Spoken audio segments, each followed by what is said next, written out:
शिवपञ्चाक्षरस्तोत्रम् नागेन्द्रहाराय त्रिलोचनाय भस्माङ्गरागाय महेश्वराय नित्याय शुद्धाय दिगम्बराय तस्मै नकाराय नमः शिवाय तस्मै नकाराय नमः शिवाय तस्मै नकाराय नमः शिवाय मंदाकिनी सलिल चंदन चर्चिताय नंदीश्वर ब्रह्मनाथ महेश्वराय मंदार पुष्पारभः पुष्प सुपूजिताय तस्मै मकाराय नमः शिवाय तस्मै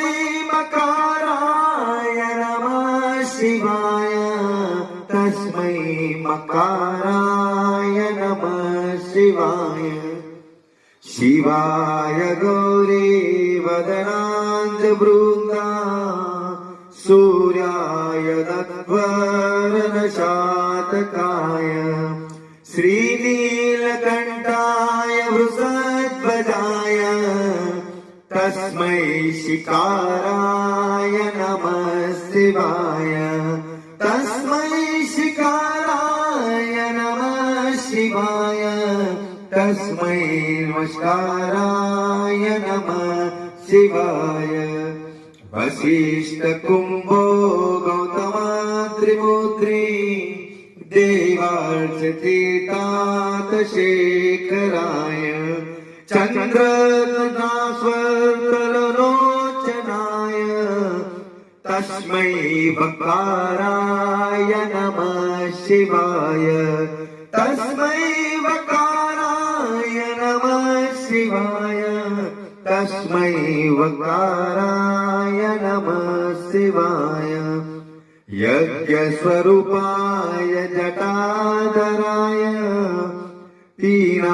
पीनाकहस्ताय सनातनाय दिव्याय देवाय दिगंबराय तस्मै यकाराय नमः शिवाय तस्मै यकाराय नमः शिवाय तस्मै यकाराय नमः शिवाय पंचाक्षरमित्यं पुण्यः